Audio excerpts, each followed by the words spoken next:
Welcome into the CHGO Blackhawks Postgame Podcast, powered by ComEd. It's getting easier for your business to switch to electric vehicles. Learn more at ComEd.com/clean. The Hawks win 1-0. Petr Mrazek, absolutely outstanding, getting his first shutout in 3 years, 37 saves, obviously his first as a Hawk. Great game for him. Philip Kurashev, the only goal for the Hawks. We're going to get to all of it. I'm Jay Zawaski with Greg Boysen. Thanks for being with us. Make sure you smash that like button for us on the old YouTubes there. Make sure you're subscribed to our YouTube page as well. And you podcast listeners, we'll never forget about you. You're the OGs. Make sure you're following or subscribe wherever you get your podcasts. And take 30 seconds to leave us a 5-star review on Apple Podcasts and or Spotify. Greg, want to recap the scoring? Yes. All right, let's do it. I hope I can get through this. All right. We only got an hour. All right. 9:20 into the second period. The Hawks are on the power play because Tristan Luneau, very fancy name. Not a real person. He had a 4-minute high sticking penalty. The Hawks score. Philip Kurashev, one times a little flip pass from Connor Bedard right over Frank Vetrano's stick. That's it. That's all the Hawks needed. And boy, man, Mrazek was absolutely awesome. You could see from early on in this game that he was just dialed in. There was 4 or 5 minutes into the game. The Hawks started well, of course, because it seems like whenever that Dickinson line starts the game, they get possession. They've got a nice sustained shift. Then the Ducks kind of answered back and had one shift with like 3 or 4 really good scoring chances on it. That was the first shift of the Connor Murphy-Nikita Zaitsev pairing, and it looked bad. Yeah, that was not great. I mean, look, and I don't want to blame it all on Zaitsev because we know Murphy's had a tough year, but yeah, they were just getting worked the entire game. When that stuff happens, it's like one guy gets out of position, and then that causes another guy to get out of position, and it causes a third guy to get out of position, and all of a sudden they're just running around. Yeah, it's bad at times, really bad. I mean, we've talked about that many times about the lack of structure. Yeah. Guys are getting out of position to help guys who have lost their position. And it's a chain effect, and it's once you start it, it's so hard to get yourself out of it. Yeah, so when Murphy and Zaitsev were on the ice, Murphy was on the ice for 6 shot attempts for and 21 against. Zaitsev, 7 shots for, 23 against. That is just getting slaughtered. And look, like, again, Zaitsev isn't great, but Murphy's got to be better. But hey, it's a win. Let's be positive in this one. Last game, we declared that was a goalie loss. And this game was a goalie win. Definitely. And you said to me at one point in the game, like, if it wasn't for Mrazek, it would be 3-1 Ducks right now. Yeah. I mean, I said it seemed that when the Blackhawks scored their goal, it was all Ducks after that. Yeah. And that third period was, shots were 9-1 or something in the third, and they were all over it. And I just, we've seen games where Mrazek has looked solid, right? Like where he has been. And I feel like for most of his starts, he's been one of our 4-star nominees. We're going to get to that in a second. I feel like he is one of the guys that we're always at the end of the night, this season, saying he was pretty good. Even in losses, even if he gives up 4 goals or whatever, there's been very few games where I've said Petr Mrazek was bad. There's been 1 or 2. But for the most part, he's been really solid this year. And today, he was just early on, it had shutout vibes. The way he was just focused and reacting, and it's you could see like when a goalie gets out of position, how they recover, Right, I know he liked to reference Corey Crawford a lot, but how it always seemed like he was squared at a shooter. He was almost like the bubble hockey goalie. Yeah. Like no matter where you move him, he's facing the shooter. And I saw a lot of that from Mrazek in this one. Even when he had to push over, he would square up, and he was just really solid. Very quick tonight, and yeah, seeing the puck from everywhere, not the greatest rebound control, but it was there when he needed it. Yeah, and it was light years better than what we saw from Soderblom. And that's what I said to you in the press box. Yeah. Was not, if it wasn't for Mrazek, it'd be 3-1. I said if Arvid Soderblom was in there, it'd be 3-1, because there were a couple plays. A lot of the times when Mrazek did give up a rebound, he was kicking it to the corner. He wasn't kicking it straight out to the net. And a lot of that was because he was turning like so quickly, and he was getting enough to push it off. And there were at least 6 or 7 times where the Ducks had a guy crash in the net, and that's when he absorbed it. That's when you people are, the team's playing perimeter and you kick one into the middle of the ice, it's not that big a deal. But when you got guys crashing in that, that's when you got to absorb it. But he even was able to do I would that. say too, even though the rebounds he was giving him up, but they were right in front of him. Yeah. With Soderblom, it's like boom, it's he's got spring loaded pads on, and that's where you get into trouble. And another thing I noticed about Mrazek tonight was there'd be times where he would take a shot and it would fall in front of him. And because the Ducks were crashing the net so hard all the time, he would just take a whack at the puck and kind of just knock it into the corner. He was really effective with the stick in this game, too. He was great. And no surprise, he was the game's number 1 star, stopping all 37 saves. The number 2 star of the game was Philip Kurashev. He had a goal, 17:36 of ice time, 2 shots and 3 shot attempts. And your number 3 star, Connor Bedard, with an assist and 3 shots and 16:01. We just missed a third consecutive game where Connor Bedard would have finished with an exact, precise 0-0 minute count. Save it for Connor's corner, man. Oh, sorry, shit, you're right. All right, now you can vote for the 4 stars on the YouTube page. First candidate, Alex Vlasic, 20:05 of ice time, 1 block shot. We'll get back to him in a minute. Louis Crevier, 17:22 of ice time, 3 shot attempts, a block shot. He was on the ice for 17 shot attempts, 4 and 9 against. That's good for a 65.38 Corsi. The next closest Hawks were Dickinson and Radish at 50%.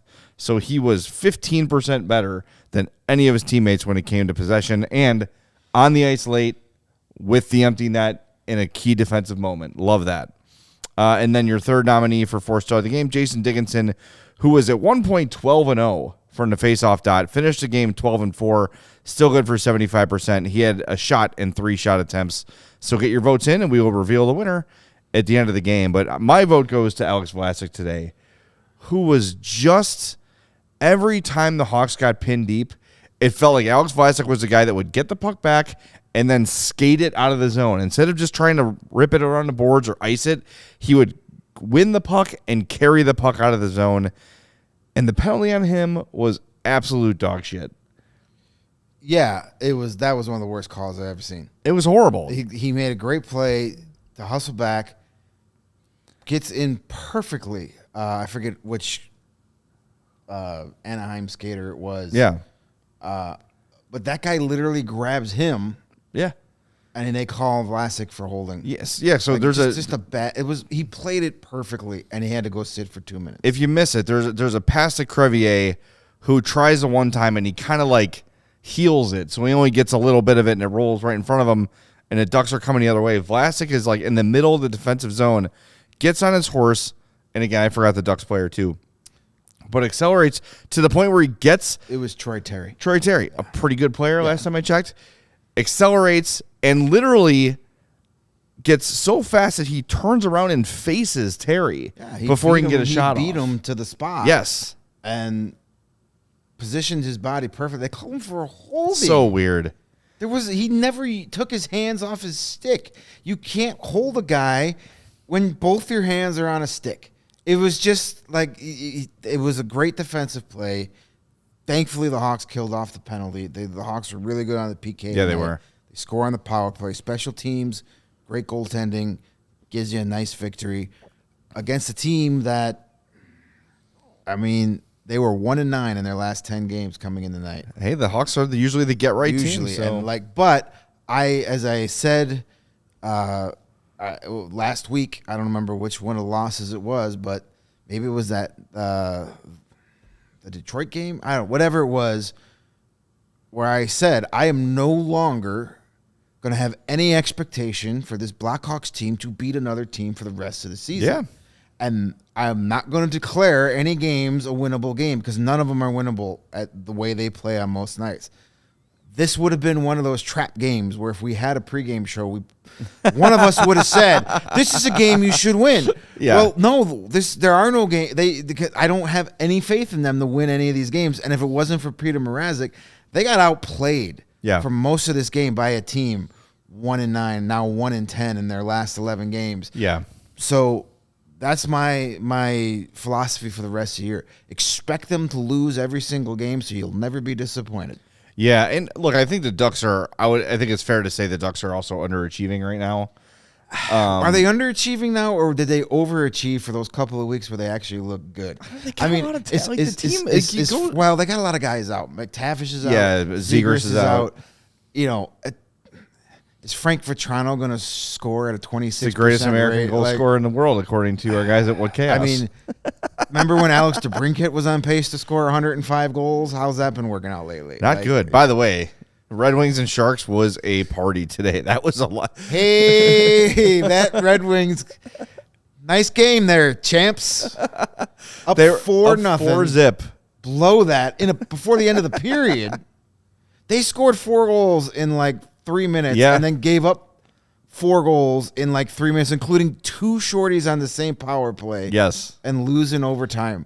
Wild. Because Jake Wallman serves up a hand grenade back to the blue line and it goes the other way.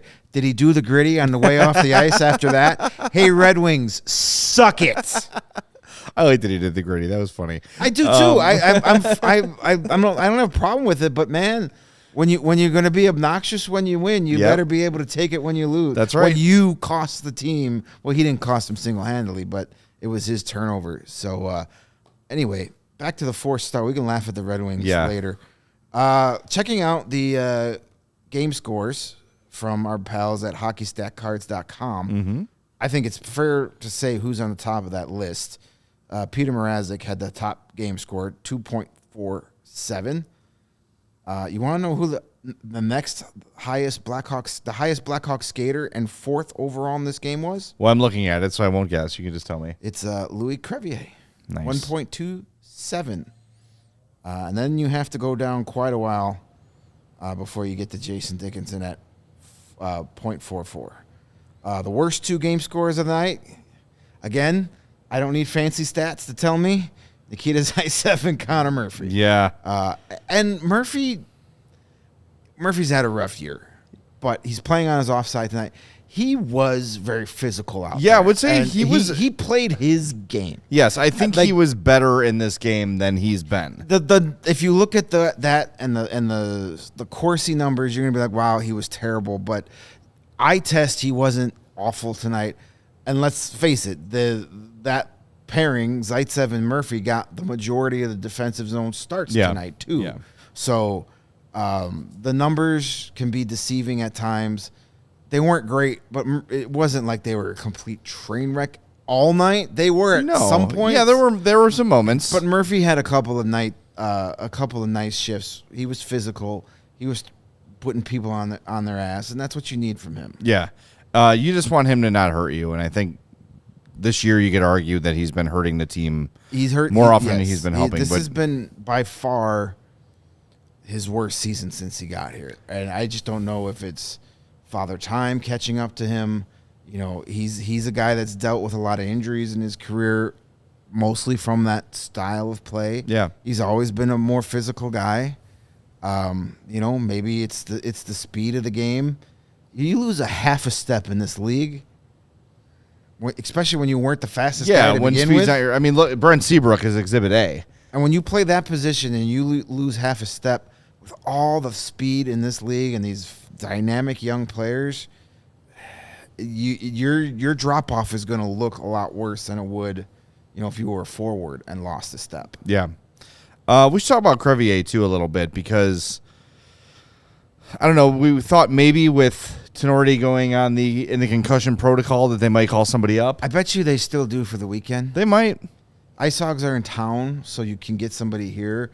I bet you with back-to-back games, they probably call somebody up Saturday morning.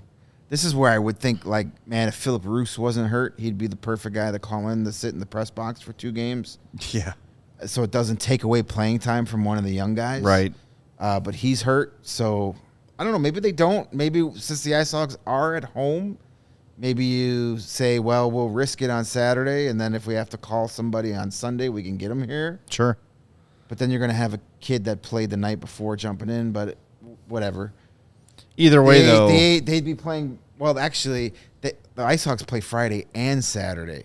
Okay. So that'd be 3 and 3. So maybe they call somebody up Saturday so he's here for both games. That makes a lot of sense. Yeah. Yeah, I think that's probably a wise move. And, yeah, you're right. It would be nice to just have Roos there as – right, because Roos is a guy that if he sits both games, you're not taking away a game in Rockford from a developing guy. You're not taking away, Kaiser or Phillips or Delmastro or Allen. I doubt it's going to be those 2 guys that they call up, but we'll see.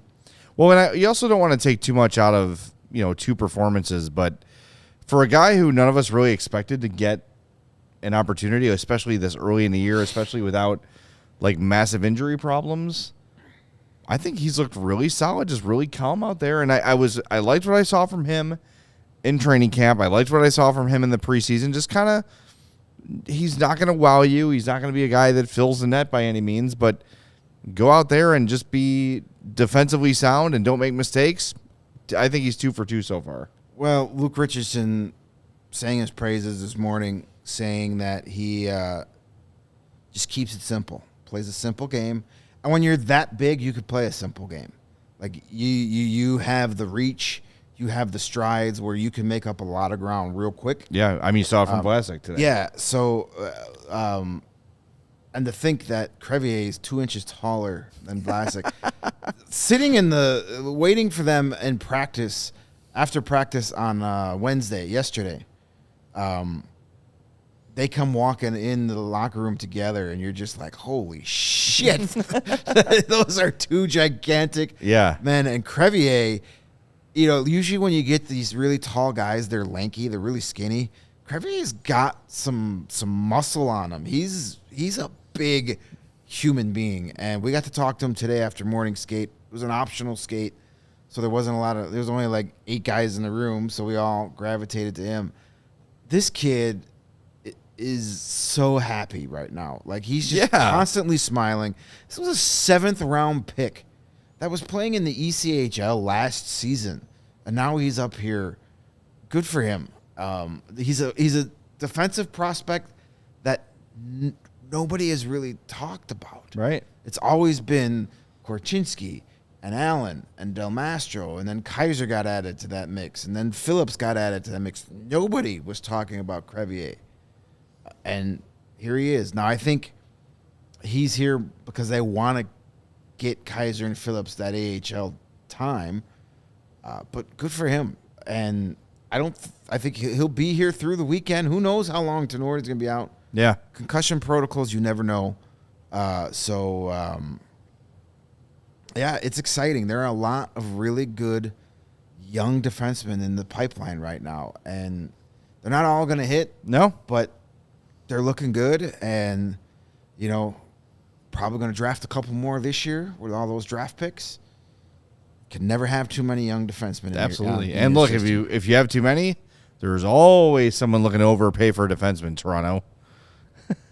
Especially young cost control defensemen. Yes. Imagine what you can get for one of those guys. Absolutely. I mean, if you're going to go out and add veteran help this summer or next summer, especially on a trade market, say the Maple Leafs, speaking of the Maple Leafs, say they decide to re-sign Nylander this year. Well, that means Mitch Marner's gone. Yeah. So they may trade him.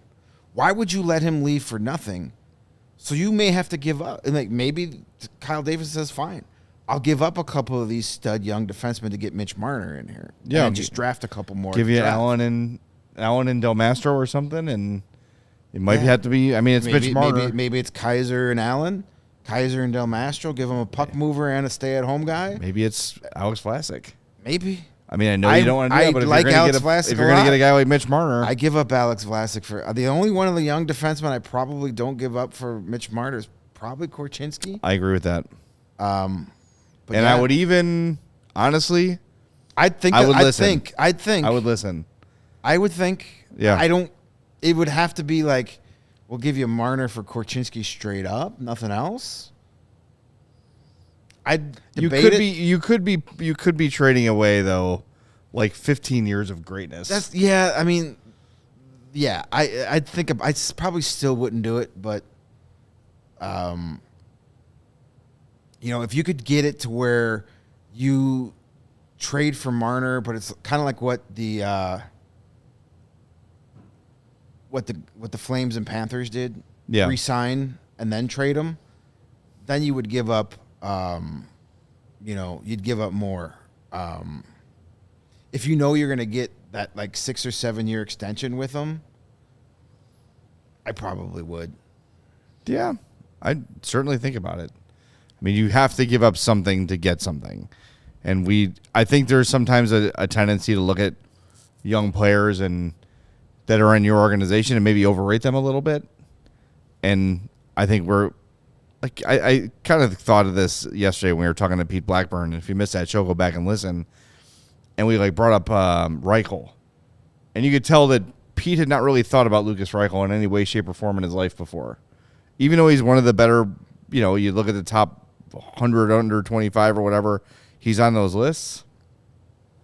I don't think he's on the radar for a lot of people around the country yet. No. So, I don't know. I think we have to be careful of saying, like, oh, man, I'm never going to trade Alex Vlasic. Like, well, if you're going to get someone like Mitch Marner, they're not going to do it for, like, Kaiser and Del Mastro. And I'm not saying, like, yeah, let's go out and do it. Like, I'm not. Sure. But I'm just saying you have so many young defensemen in your pipeline. You're going to, if you want to add veteran help, some of these guys may be used as trade chips. Yeah. That's all I'm saying. I'm not suggesting that. And again, yes, I know Marner will be a UFA anyway, maybe, but if you can get him in a deal with a sign and trade, it's worth giving up a couple of young defensemen to get. Yeah, if it's a sign and trade, it's less. Well, no, you'd probably give up more. If it's right ahead of his UFA. Right. If it's for 1 year, then it's less. Yeah. But you would to me, if I'm making a trade for Mitch Marner, it's got to be, hey, sign him to a 6-year extension, and then.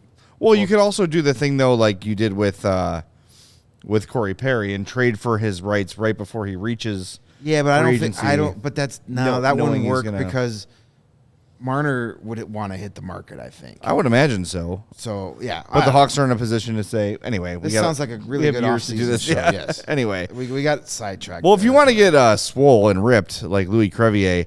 Here's the best place to do it. Midtown Athletic Club. They've got 4 Chicagoland locations: Palatine in the Northwest Burbs, Bannockburn in the North Shore, Willowbrook in the Southwest Burbs, and Midtown Athletic Club and Hotel in the middle of Bucktown and Lincoln Park. Midtown Palatine has launched a multi-million-dollar transformation of their club, which will be complete in early 2024.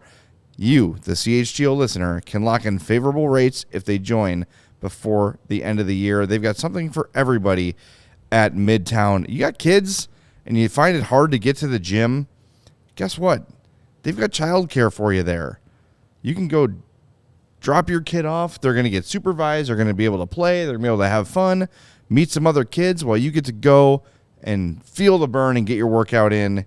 You should definitely do that. They've also got amazing classes there, yoga, spin, cycling. They've got great tennis and pickleball courts. It's really the place to go, and it is a premium spot. And, sometimes when you're going to join something like that, you want it to be great. You want it to be premium because you're going to spend a lot of time there. So don't, treat yourself, as they say on Parks and Rec. Head over to midtown.com/CHGO to find out more and to tour the Midtown Athletic Club nearest you. Again, that's midtown.com/CHGO. All right. Hey, if you're interested in that new hotel, our buddy Greg Braggs is staying there tomorrow night for our holiday party. He says he's going to be putting. First, he was like, me and the wife are going to make some social content. Like, hold on.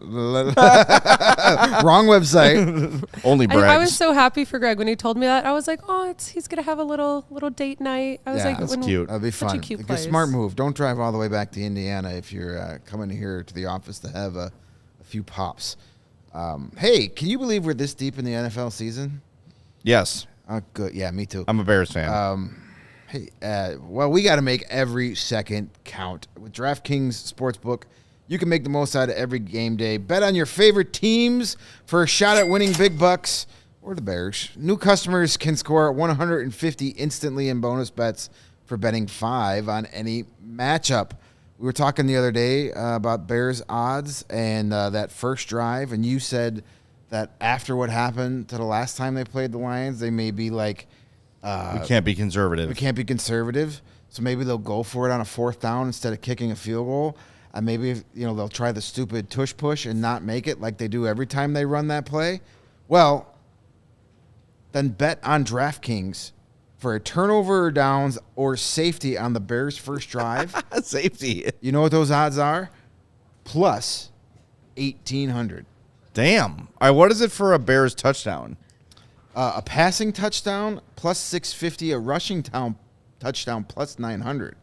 Maybe a Justin Fields rushing touchdown on the opening drive I gets like you that. plus 900. All right, there's lots of great odds. That's my point. Those are fun. Tons of fun, great odds.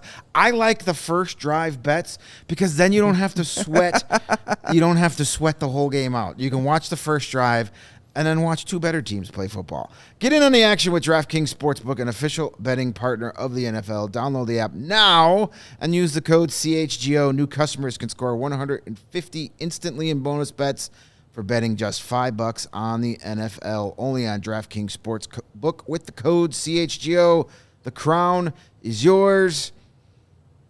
Here we go. Gambling problem? Call 1-800-GAMBLER. In New York, call 877-8-HOPE-NY or text HOPE-NY. In West Virginia, visit www.1800gambler.net. Please play responsibly. In Connecticut, help is available for problem gambling. Call 888-789-777 or visit ccp.org. On behalf of Boot Hill Casino and Resort, Kansas, must be 21 or older in most eligible states, but age varies by jurisdictions. See DraftKings.com/sportsbook for details and state-specific responsible gambling resources.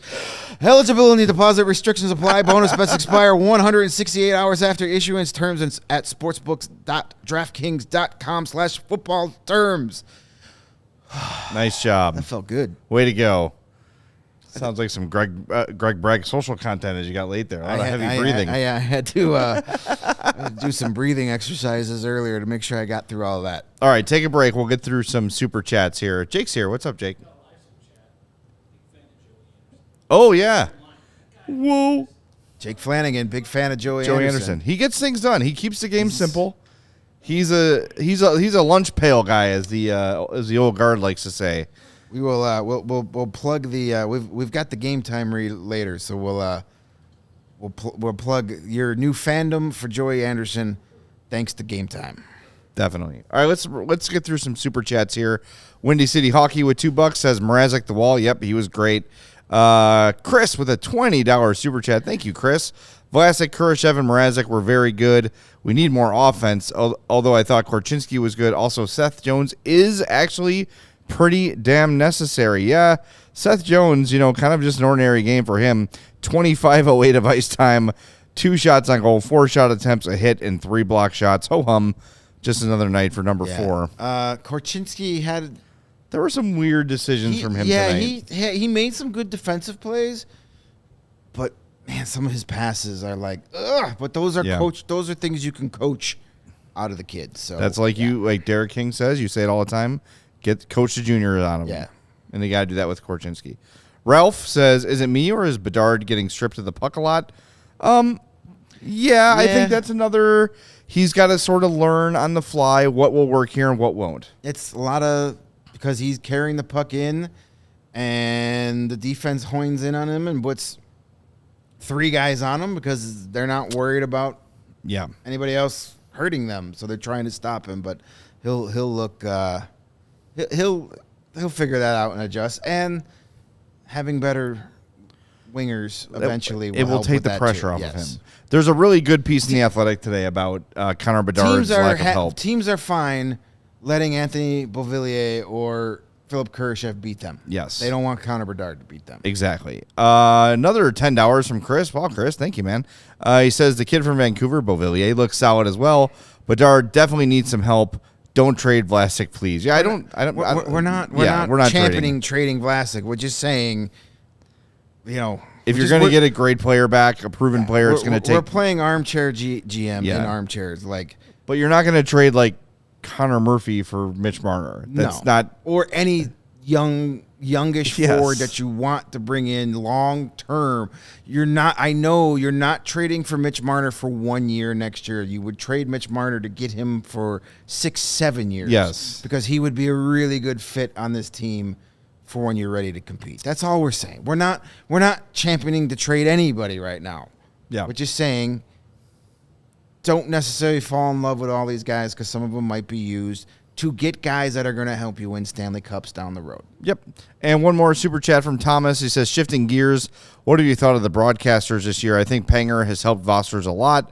I want Chris to succeed. He's a good dude. Yeah, I agree. I agree with Vosters that. Vosters is a great guy. To be honest, we don't get to listen to a lot. Yeah. Because we have, we're at the home games, the road games. I do enjoy the Panger Vosters broadcasts a lot.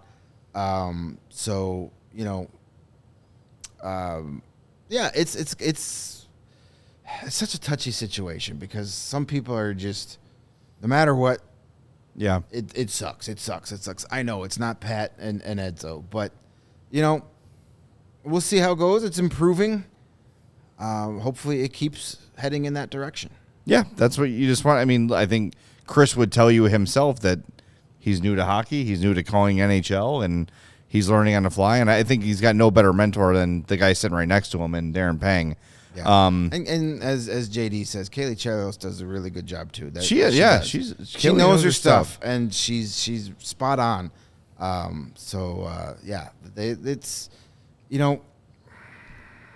There's just going to be so many people that are just used to what it was that they're not going to give the new things a chance. But as I've learned in life, change can be really good once you learn to embrace it. All right. I'm with you. I like that. Very deep. Deep thoughts with Greg Boysen. So what do we got to do next? I don't know. We did all our super chats. What do we got? We got Connor's Corner. We could do Connor's Corner. How's our poll looking? Is I was going to say it's pretty done. What was it? We were at 25% for Lewis, and then Alex got the majority. So it was between those two. Oh yeah, Vlasic is. Yeah. He's got 65% of the votes right now. He was winning in the beginning, but people have been kind of trickling in. All right. Well, let's call it. Yeah, we'll call the 4-star of the game right now. Oh yeah, I forgot about the music bed. Nice. All right, Alex Vlasic, that's your man, and with good reason. I think when we were discussing, every game, about halfway through the third, we had the conversation about who the 4-star is going to be. And that was the first name we both came up on. He was just noticeably excellent in this game. I love the way I'm seeing him develop. And I think we got that first glimpse of him 2 years ago. Then everyone assumed he'll be full time last season. Then he wasn't. And I think in my head I started to think, boy, I hope that wasn't just an anomaly and they're seeing something that I'm not because they're way more skilled at watching hockey than I am. But to see him come up this year and play as effectively as he had and with such confidence and poise. Yeah. We've talked about it a lot with Reichel and with Korchinski, and you can see him thinking out there sometimes. Vlasic looks like he knows, I know what I have to do. I know I'm making the right play here. I'm thinking a step ahead here. The game is not moving too quickly for me, and here we go. And to be fair to he who shall not be named, a lot of people, when they made that pick, were like, what? That is a reach. That is a reach pick. It is a project pick. He's 4 or 5 years away. It has panned out very, very well so far. And the fact that we're saying, even in gentle conversation, hey, you'd have to probably move Vlasic to get Mitch Marner. The fact that guy turned into a guy good enough to trade for Mitch Marner, like that's pretty. Yeah, that's saying something. He's been great. He is a top pair defenseman right now. It's in the DNA in that family. Yeah, really. Edward Vlasic. He actually had an assist tonight. His first point of the season. Suck it, Red Wings! Oh, God, that's so beautiful. I just want the whole Red Wing thing to just... You just want the Yzer plan to crumble? I just want it to be a complete disaster and then miss the playoffs. And, yeah, I'm so sick of Steve Yzerman. He's so great. He's so good. I love it. Tired of it. Screw the Red Wings. The rivalry may not be there, but my hatred for them, it's still there. It still burns still there. deep down. It's still there. Screw them. Good. Thank you. Sarah, you are on the ball tonight. Hey, we had 157 votes on the poll, but we only have 98 likes. That's weird. That math doesn't jive. Yeah, hit that like button. 245 people watching. Sense. Thank you. 245 people watching means there should be at least 200 likes. Come on. I would say folks. so. Hit the thumbs up for us. That's do an us easy a favor. thing to do. It's right there. It's right there. It is right there. Just all right, a couple guys I'd like to talk about. Yeah, let's do it. I thought this was one of Taylor Radish's best games of the season. I would agree. Especially that first period. He was using his size to his advantage, which has been an issue with him. Skating through guys, winning one-on-one battles, getting to the net. Almost had a goal at the end of the period. Yeah. Just kind of whiffed on a bouncing puck. Really good. That line was good. Cole Gutman. Yes. Talk about guys who just play simple games. Well, let's get to him, too. That line was good. Two-thirds. I mean, yeah, Tyler Johnson had the assist on the power play. Tyler Johnson I really like Tyler Johnson. Father time is and undefeated. I want him to be good because he's a great guy. Yep. And he's got 6 goals this season, which is nothing to sneeze at on this team. But, man, there are times where he looks like he's standing still out there, but he's actually going top speed. Yeah, that's a guy who has battled injury big time. Lots of lower body stuff. Has been a small player playing a big man's game for his entire career. Lots of miles, lots of playoff miles on that body. Like, I don't think that we're seeing Tyler Johnson out there not trying. I think we're seeing his hockey career is close to done. Yeah, and I hope he still has a little bit of juice left because I think that could be a really good trade candidate at the deadline. I think so, too. And look, maybe being reinvigorated, not having to play power play. For a guy, like if I'm a team looking to make a deep run and I can get Tyler Johnson for my 4th line. Hell yeah. Play him 11 minutes a night. Yes. That's the kind of, like, Tyler Johnson needs to go on a team that doesn't need him to be 2015 Tyler Johnson. They just want him to be 2023 Tyler Johnson. Yeah. I think there's still some value out there for a team that's looking for, that depth guy. I think so too. And again, like just limiting his use, cherry picking his situations and his matchups will benefit him greatly. And that's a guy who is probably more valuable to a contender than he is to this team. Yeah. Lots of people talk about Cole Gutman in this one too. And I talked about him a few times in this game. We talk about guys who just keep the game simple, like Crevier, like Vlasic. Gutman is doing that up front, and he's got some good vision. He's got a good sense of like where the game is going, where the game is moving. Always seemed to find himself in advantageous positions. And look, I think that his NHL scoring ceiling is not very high. But if you look for someone to play eventually as the team gets better and he matures a little bit, on your bottom 6 when his team is good, you could see him being a pretty valuable asset there. I just like the way he plays. I think he plays that Joey Anderson, Luke Richardson coach kind of style of just, hey, do the little things right. Yeah. Win a puck in a quarter, go to the net, make the safe play, dump it in when there's nothing there. And Gutman does that. And if he can stay healthy and stay in this lineup, I want to see, obviously you want a little more offense from him, but I think he was very effective in this game. He made a play in the second period where there was a board battle, and the puck came out to him, and he just quickly flung it right at the net and almost went in. It caught Dostal off guard. I think it hit the side of the net. It was either the side or like the outside of the post. Because it reacted like it hit the post, like the way it ricocheted. I think it hit the outside of the post.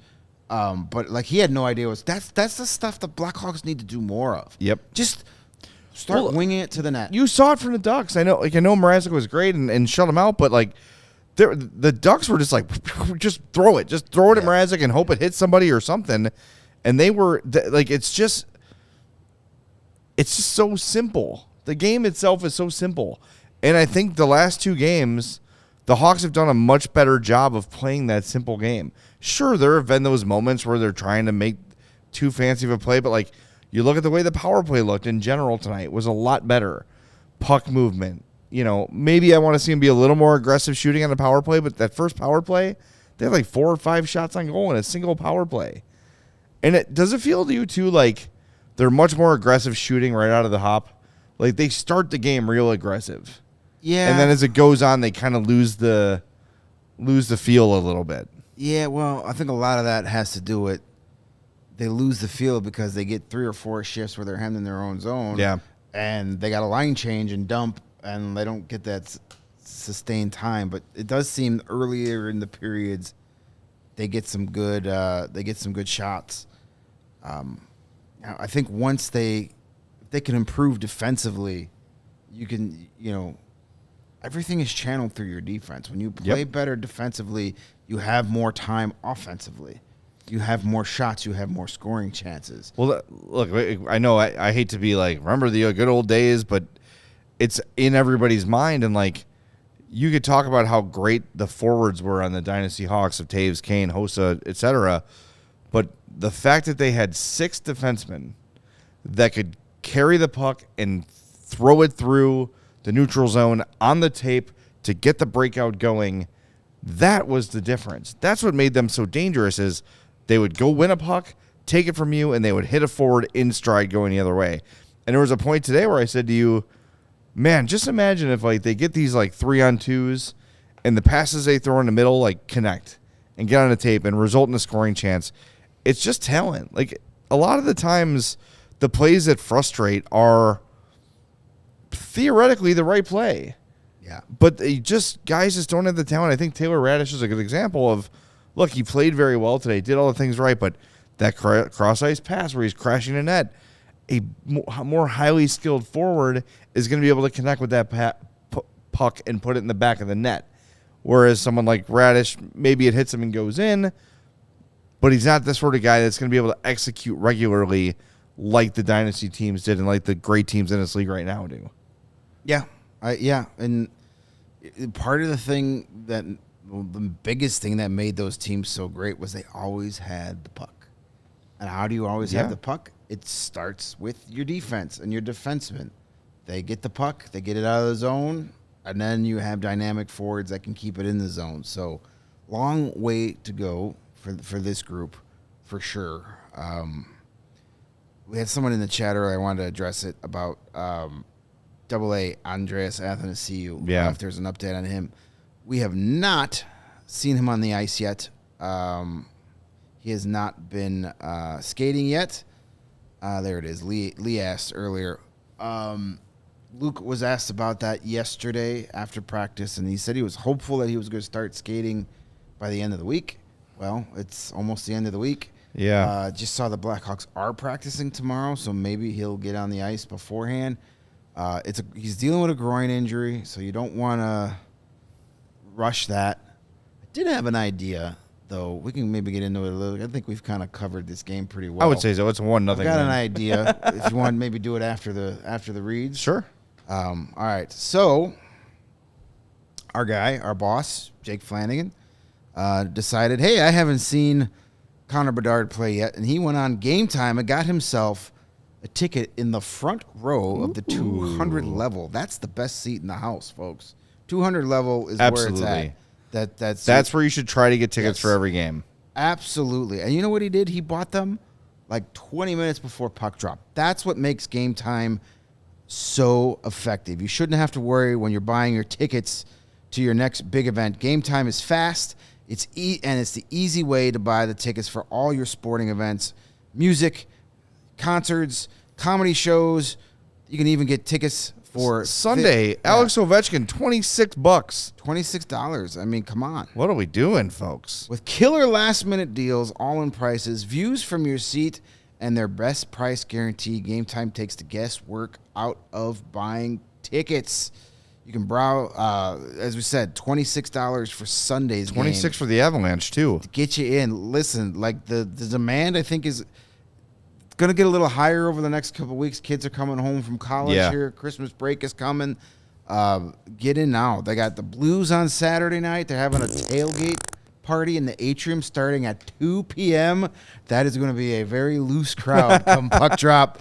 Sunday, Alex Ovechkin. Hey, last time Alex Ovechkin was in town, history Decent. happened. Won me a lot of money. Yeah, that's Game Time has the deals on the tickets right up to the start of the event. Even an hour after it starts, it's the place to find last-minute seats, find exclusive flash deals and sponsor deals on ticket for football, basketball, hockey, concerts, comedy, theater, and more. Take the guesswork out of buying tickets with Game Time. Download the Game Time app, create an account, use the code CHGO, and you're going to get $20 off your first purchase. Terms apply. Again, create an account and redeem the code CHGO and get $20 off your first purchase. Download Game Time today. Last minute tickets, lowest price, guaranteed. If you find a cheaper price on any one of these other competitor, not as good secondary markets, they'll match it. So there is no risk. They take it all out for you. Game Time. Use the code. Get your tickets. I bought tickets this morning on Game Time. I bought Bulls tickets for the Detroit Pistons in February. That'll be fun. Yeah. Maybe. Well, my uncle's, he's from Michigan, so I bought him. But I got 2 tickets for $90. Damn. That's a hell of a deal and right there. we're sitting in like section 302 or something. Nice. Yeah. Very cool. Our buddy at the Hockey Barn, by the way, points out that Sunday is a police and fire first responder game at the United Center. So that's probably part of why the tailgate's there. Well, tailgate's Saturday. Oh, yeah, right. You said that. Yeah. Yeah, that makes more sense. But yeah. it's going to be a fun day. That first responder game is always fun. It's cool they let them do that. Yeah. You know, that's a cool thing. And by the way, we are sponsored by our friends at ComEd, and they want to let you know that it's getting easier for businesses to switch to electric vehicles. That's something we can all get behind for the health of the planet and for the well-being of all of us who share it. Yeah, the electric grid is evolving to meet your cleaner energy needs as we all move with confidence towards an electric tomorrow. That sounds so cool. Whether you have one delivery van or a whole fleet of shipping trucks, ComEd can help guide you to make the changes that make sense. So, Greg, what should business owners like Charlie the Bacon Guy and the Hockey Barn do? Well, Charlie the Bacon Guy and the Hockey Barn and any other small business owner should go to comed.com/clean to learn more about the resources, fleet rebates, and infrastructure incentives available to help businesses go electric. If you own a business, do not wait. Start making your plan today to switch to electric vehicles. Good for business, good for the planet, good for all of us. Darn it. Go to comed.com/clean. ComEd.com/clean, you say? I did say, yeah. Go now, not now. Wait till after the show and see how electric connects us to a better way of doing business and a better future for generations to come. Make the planet better so Connor Bedard can play here forever. Exactly. We don't want the ice to melt. All right. Should we do, let's do the Connor's Corner. Yeah. And then we'll get to your idea. Before the Connor's Corner, I did see our guy Lebowski 5. I'm going to give another one of our sponsors a free plug here. Okay. Our guy Lebowski 5 earlier said need better dumps. Try an Olipop. Exactly. I just wanted to use that joke. Do not. By the Mariano's. I'll tell this story. This is a free one for Olipop. So I ordered Instacart today for groceries for my parents. I'm like, you know what? I have not had my probiotic today, so I'm going to get an Olipop. And when they don't have what you want, the shopper will replace with something similar. So they brought like some knockoff brand Olipop cream soda. I'm like, all right, I'll try it. So I drank it. It was fine. Nowhere near an Olipop. And I took the last drink, and it had like chunky like sediment in the bottom of the can, and I was like, like immediately spit it out on the ground. It was disgusting. It was like someone had crumbled up Tums in the bottom of the. Well, that's how you got your probiotic. Maybe that's how they make them. Yeah, right for your gut health. They take the probiotic and they open the capsule and dump it out in the bottom. That was really gross. Yeah, it was really, really gross. All right, let's go to Connor's Corner. Yes, let's hit the music. Hit the music. Somebody in Discord was like, I think they need to change the music because it's so childish. I'm like, well, he's That's still a child. the joke. Right. Yes, as he gets older, we will come up with better music. But yeah, of course. The thing is that he's little. We're having fun. Thus the graphics with the Dino Nuggies and the Jack in the Box and the Disney-themed movie kind of idea. He is a child. He is a child. He is. Yes. He is. Yes. Bedard, he had an assist. He had 3 shots on goal, 16:01 of ice time. Again, not one of the dominant Connor Bedard performances, but every game he's got moments that bring fans out of their seats. When he has the puck, there's a swell, like you can hear it. That's what the people are there for. Yeah, and I'll say too, like every time the kid shoots, it is a dangerous shot. Like it's very rare to see a goalie take a Connor Bedard shot without some sort of struggle. Like it'll like kind of fool him a little bit, or it'll hit him and like bounce wildly in front, and they look like they hurt like hell. Every time he shoots, it looks like the goalie is hurt. Yeah, because he doesn't see it till it hits him. Yeah, it's wild. But there was a play today where I counted 2 oohs and an ah on one shift because he was stick handling and dishing and just he's so fun to watch, and it's just amazing to think about. He's this good at 18. When he's 22, 23, how amazing he's going to be. Oh, my God. I can't wait. Yep. And the team should be pretty damn good by then, too. There was on that goal, he had the puck and he had some space. And I was like, then he saw Kurashev and made the pass. And it was the correct play, obviously. But that was one of those moments where I was going to be like, oh, damn it, you should have shot there. But in my face, he knew better than I did, which won't be the last time that happens. No, I don't think so. All right, what's your angle here? Speaking of Connor Bedard, yes, and that line, and all right, Andreas Athanasiou, when he gets back, you're gonna have to make some roster switcher uppers here. Like I don't know who goes back. But here's my idea. All right. I would, and I know Kurashev has been good on that top line with Connor Bedard, but now that you got Beauvillier there, maybe you got to have more than one line to score. Yes, you do. So here's my theory. Here's my plan. You get Athanasiou back. You take Kurashev off the top line, and you put those 2 guys with Lucas Reichel, because Lucas Reichel had his best run in the NHL playing with those 2 guys. I agree. We haven't seen it yet. I agree. Put it together. Let them have 4 or 5 games. See if they can rekindle that magic. Let them cook, as the kids say. Right. So you have Beauvillier. You have Bedard still on that top line. You've got 2 guys similar in size, similar in skill set, what they do. Obviously, Bedard far more dynamic, but same type of guy. What you need is a guy on that line, Taylor Hall, that can have some size, go get some pucks, help them out when they're in the defensive zone. Okay. Call me crazy, but Boris Tkachuk with You're those crazy. 2 guys for a couple of games. F it, do it. Why not? He's a guy that's going to get on the forecheck, get the puck for those guys. He's a guy that when they're in the defensive zone will go get the puck and get it out. Yeah. So then those are your top line. But here's the problem, though. But where it gets itchy is then what do you do with that bottom 6? Yeah. Is Cole Gutman the odd man out and goes back to Rockford? Joey Anderson's not going back to Rockford. Doesn't seem that way, but and you're not breaking up Dickinson, Foligno, Anderson.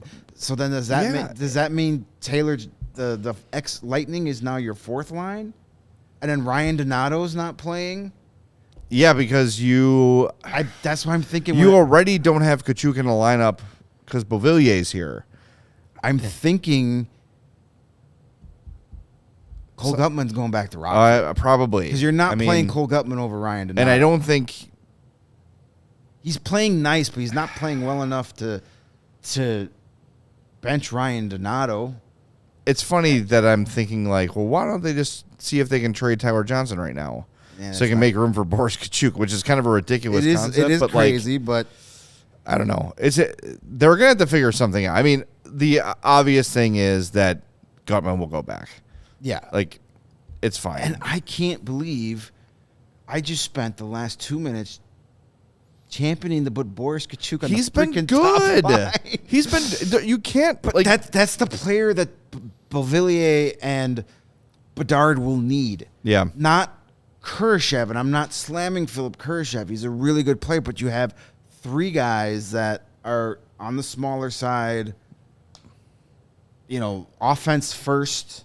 Kurashev plays decent defense. But, he's fine. He's not... he's no Selke winner, but he'll do what he needs to do. But Boris will get and do those things. Lebowski says Dickinson should play with Bedard. He's a center, and he's one of your better centers. Yeah, he's your best center face-off wise. Yeah. Dude won 12 of 16 face-offs tonight. And that line with Foligno and Anderson have been so good. I can't break them up. Now, this is probably still 2 weeks away, considering Athanasiou hasn't even started to skate yet. Yeah. And, you probably want to maybe ease him back in, let him play, on the bottom 6 to get him back in. But I'm just saying, eventually, I want to see Athanasiou, Kurashev, and Reichel back together. I agree They with were that. So good last year. And then figure out the rest. Haven't seen them yet. And then put a guy up there with some size and a little bit of defensive prowess with Bedard and Beauvillier. Because what's the point of having Bedard and Beauvillier out there if they're playing defense all night? Okay. Phillips figured it out for us. Trade Tyler Johnson back to Tampa for Steven Stamkos. Done. I'm sure the Lightning are going to jump at that one. Absolutely. And Lebowski says Kurashev is a future Selke winner. Guys, when I talk about potentially overrating our players, that's what I'm talking about. Well, see, I think we need a sarcasm font in our channel. I think that would be good. Yeah, Or you should like bracket S, something like that. Some way to know. We need some sort of. We got a couple more super chats. Chris, man, dialing out the money. Yeah, man. Congrats on the. I want to be on the mansion, bro. Yeah, I want to be at your house for Christmas. The way you're spreading the cheese around. I live in SoCal, and if you had to listen to Hayward in Anaheim, you'd love the team covering the Hawks. I'm going to assume that's the play-by-play guy out there. I don't listen to a lot of. Not a big Ducks consumer. I don't listen to a lot of Ducks home broadcasts. I rarely watch the Ducks these days. Yeah, not really. I'm going to watch a lot of them in the future because, man, that team's going to be good. They're going to be running parallel with the Hawks. Yes, and Tom Casanova. Oh, you ladies, man, you. He is. Look at that guy. He is a Casanova. $4.99 First trap from our guy Tom. Thank you for the super chat and the donations. We appreciate that. I've got something for you before you get your Hemlet. Here's what I want to see: Jason Dickinson on the power play. I've been saying that for. In fairness to Luke, he did get 1 second of power play time today. He's easing him in. He's got to ease him in. He's putting his toe in the water, exactly. as I like to say. But, I've seen enough Tyler Johnson, man. I've seen enough Taylor I Radish. said it the night against Toronto when he had the hat trick. Was what does he late, gotta do? late in the game, it was 3-3, and the Hawks get a power play. I'm like, why is the guy who scored 3 goals not on the power play right now? That's a specific question I would like to ask Luke if I'm ever practicing. I bet you I know why he's going to say it's not happening, because he plays too much on the penalty kill and he's more valuable there. Which, okay. And Dickinson got punched in the chest tonight and had to leave the. Yeah, I got the 5-finger death punch. Yeah, apparently. you got the. Who was the wrestler? The Ox Baker. He got the heart punch from Ox Baker at center ice. And Google Ox Baker. That is a terrifying looking man. By the way, 52 seconds on the PK tonight for. All right. Well, Dickinson, there wasn't a ton. Well, okay, he didn't play a ton on the PK either because there were a lot of. Yeah. So yeah, it's a good question. I would put him out there instead of. I'd put him out there instead of Tyler Johnson right now, even though Johnson had an assist tonight. But blind squirrels and nuts or something. Yeah, like that. I don't want to bag on Tyler Johnson. The guy has had a very good career. He is a good and a smart hockey player who's just struggling with keeping up anymore. And, usually when you're a smaller player, your advantage is your speed. And there was a part today where he was starting a breakout, like an odd man rush, and it was like the cartoon, like legs moving but not going anywhere kind of a thing. And you said, and I quote, "Be somebody else." Be a different player. Be a different... Dude, how many times this year have Be we... faster. How many times have we had oh, here we go. Oh, wait, that's Reese Johnson. Pretty much every odd man rush that didn't involve number 98. It's been like, oh, yeah. Man, Oh, yeah. All right, get your helmet out. You're the winner again. I am really lagging behind in the... Well, I'm happy, not happy that Mario's not here, but it's definitely helping me win more. Yeah. Well, he played today. He did. He texted us his pick. So Mario for Who's Your Hawk took Anthony Beauvillier. I took Lucas Reichel because I was trying to will it into existence. And Greg did not big brain it. He took Connor Bedard, and as you do when you take Connor Bedard, you usually win. And Greg did because of the assist. We didn't have to go to the tiebreaker. It's my today. first win in a long time where we didn't have to look at the blue lines. It's like Philip Kurashev after today's game. A win is a win. Hey, I'll take it. It's as I said, like some of my last couple wins felt like empty net goals, but tonight I scored with the goalie on the ice, and I will gladly take it. Good work. And it's the perfect time to wear the helmet. Talk about our guy Charlie the Bacon guy. There's a sticker on there, and this helmet is courtesy of Charlie the Bacon guy. It is a slightly bacon scented. This is the helmet he wore when he was 7 years old, I think. His first hockey helmet. And Charlie the Bacon guy, there he is. He's our friend. He's a longtime listener, YouTube chatter. He's based out of Woodridge, Illinois. I know where that is. And he makes craft bacon and bacon jams in 30 different flavors. He's almost catching up to Baskin-Robbins. He's getting there. One more. Bacon and bacon jams are all naturally cured, fancy, preservative-free product. There aren't any ingredients that Charlie can't pronounce himself involved in the process, unlike most of that crappy store-bought bacon. It's vacuum sealed. It freezes great. It lasts in the package up to 45 days in the fridge and 6 months in the freezer. Those are insane numbers. They barely make it out of my front seat of the car when I'm bringing it home. Bacon jam lasts about 60 days in the fridge, usually about 20 seconds in my house, and up to 6 months in the freezer. Some of the favorite flavors, there's maple pepper, Nashville hot. The French toast is delicious. Buffalo, big fan of that. Ranch, you could put buffalo and ranch together, and it'd be like eating wings. Jalapeno garlic, jardiniere, and Malort. Yes, there is a Malort-flavored bacon. Bacon jam comes in original bourbon, spicy peach. The bacon jam goes perfectly on anything in scrambled eggs, toast, crackers, burgers. I put it on grilled cheese sandwiches. It's amazing. Cinnamon rolls, that's an idea. Or Charlie's favorite, the spoon. Damn you right. can pick it up. That's the most efficient way. Or he'll deliver to you, meet you halfway, or can even ship it. He makes the bacon so you can bring it home. Starting now until December 15th, you can save 10% off on your order at the brand new website, charliethebaconguy.com. When you use the code CHGO10, get your orders in and use that code CHGO10 to save today. Once again, that is charliethebaconguy.com. Go there. Give all your loved ones the amazing gift of bacon this holiday season. Maybe not for Hanukkah, but give it. Yeah, up that's for the probably other not holidays. great. That's probably not great. Yeah, and Horror Show said no love for turkey bacon. No, never. That's not Dr. real bacon. Horror Show. I'm taking your doctorate away. And Charlie sent me a picture today of a new flavor. Maple sriracha. Oh my Where God. did we just have maple? We had sriracha? maple sriracha wings at Wingstop. and they were surprisingly They delicious. were good, so I sent it to Charlie and said, "Hey, Ah, how about this?" all And right. I he's was gonna wondering. make it. I knew there was a Yeah. correlation Sriracha is like there. my favorite hot sauce Well, in the world. the Wingstop wings were very good, but I'm really interested to try this. So I think he's bringing it for me at the party tomorrow. I will not be at the party tomorrow. All right, Charlie, if you But- have any extra, I will put me down for a package of that. I will gladly pay you for that. And he said that's the 36th flavor he's made. 36. Very cool. Awesome. We'll change the read here. Yeah, exactly. Include 36. All right, we are going to wrap the show up. We are off tomorrow. Got 2 games this weekend, so we'll be there. Home games? Yep, Saturday and Sunday All at right, home. I'm way behind. So make sure you join us for that. But we want to remind everybody right now, if you've been waiting to become a CHGO diehard, we are having our yearly membership sale.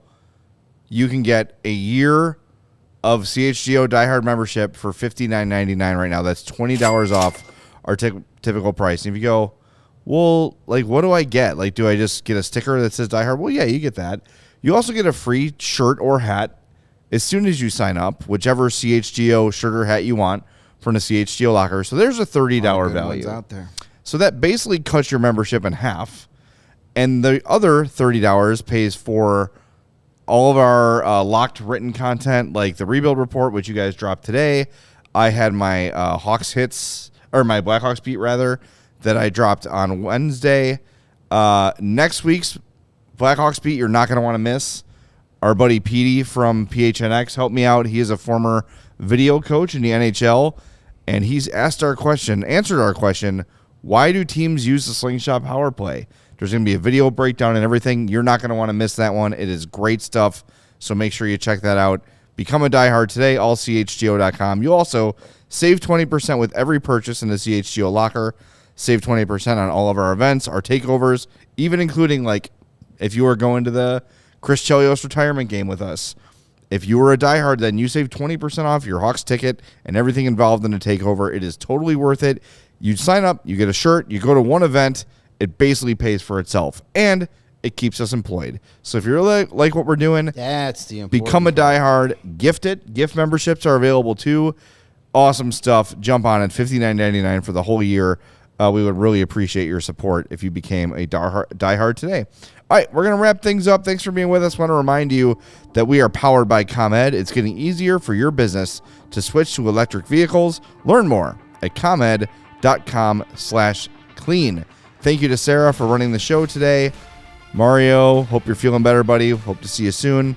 For Greg, I'm Jay. We'll talk to you Saturday on a CHGO Blackhawks podcast.